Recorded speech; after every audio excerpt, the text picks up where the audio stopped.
এতিয়াৰ পৰা চিন্তাৰ কোনো কাৰণ নাই। আপোনাৰ যদি তেজৰ প্ৰয়োজন হৈছে, আপোনাৰ কাষত সদায় আছে বিশ্বনাথ নীট ফাউণ্ডেশ্যন। প্ৰিয় দৰ্শক, আজিৰ এই ভিডিঅ'টো ওপৰলৈ ঠেলি নিদিয়ে পোনপ্ৰথমে ভিডিঅ'টো শ্বেয়াৰ কৰি ৰাখিব আপোনাৰ টাইমলাইনত, কিয়নো আপুনি বা আপোনাৰ পৰিয়ালত বা আপোনাৰ অঞ্চলত তেজৰ যদি প্ৰয়োজন হয়, আপোনাৰ কাষত সদায় আছে বিশ্বনাথ নীট ফাউণ্ডেশ্যন। আৰু মোৰ পিছফালে দেখা পাইছে বেনাৰ এখন, এয়া Biswanath NEET foundation. Biswanath NEET foundation হৈছে বেচৰকাৰী সংস্থা NGO। দেখা পাইছে, ভয় বা সংকোচ নকৰিব, ৰক্তদান কৰক আৰু জীৱন বচাওক। আপুনি বা আপোনাৰ পৰিয়াল, আপোনাৰ গাঁৱৰ বা আপোনাৰ অঞ্চলত যদি কাৰোবাৰ দৰিদ্ৰ মানুহ কোনোবাৰ যদি তেজ বিচাৰি ফুৰিছে, চিন্তাৰ কোনো কাৰণ নাই। আপোনালোকে এই নীট ফাউণ্ডেশ্যনৰ লগত যোগাযোগ কৰক। বিনা স্বাৰ্থে আপোনাৰ লোকেল হস্পিটেলত গৈ বিশ্বনাথ নীট ফাউণ্ডেশ্যনক ৰক্তদান কৰি জীৱন বচাওক। আৰু আপুনি যদি ভাবিছে ভলেণ্টিয়াৰ ভাবে যে আপুনি আপোনাৰ তেজ দান কৰিব পাৰে, তেতিয়াহ'লেও আপুনি বিশ্বনাথ নীট ফাউণ্ডেশ্যনত যোগাযোগ কৰক। আপোনাৰ ঘৰৰ পৰা হস্পিটেল ব্লাড বেংকত ব্লাড জমা দিয়ে, আকৌ হস্পিটেলৰ পৰা পুনৰাই আপোনাক সম্পূৰ্ণ খৰচ তেতিয়াহ'লে আহক। মোৰ লগত এতিয়া বৰ্তমান উপস্থিত আছে বিশ্বনাথ নীট ফাউণ্ডেশ্যনৰ পৰিচালক মহোদয়, ইঞ্জিনিয়াৰ তথা অভিযন্তা জাবেদুল ইছলাম ডাঙৰীয়া। তেখেতৰ পৰা শুনক দৰ্শক। পোনপ্ৰথমবাৰে মই বিশ্বনাথবাসী ৰাইজক ইংৰাজী নৱবৰ্ষৰ শুভকামনা যাচিছোঁ। আমাৰ দুটা উদ্দেশ্য লৈ পেলাই আমি নীট ফাউণ্ডেশ্যনটো আমি গঠন কৰিছিলোঁ।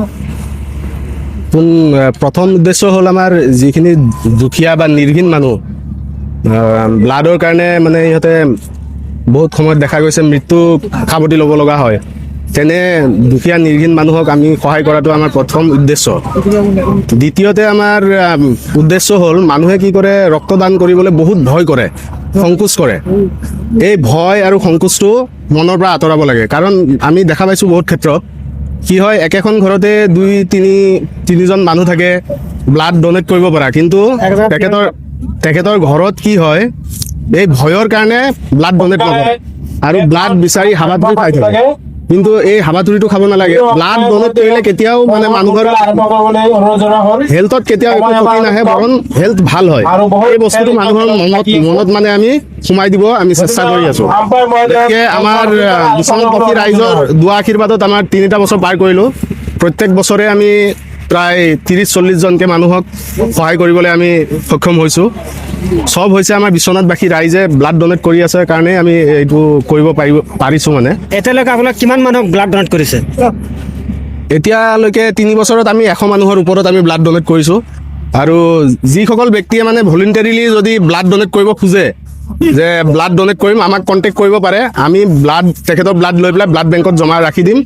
যেতিয়া দৰকাৰ হয়, প্ৰয়োজন হয়, তেতিয়া প্ৰয়োজনত আমি ব্লাড বেংকৰ পৰা লৈ পেলাই যিখিনি অসহায় মানুহক আমি সহায় কৰিব পাৰিম।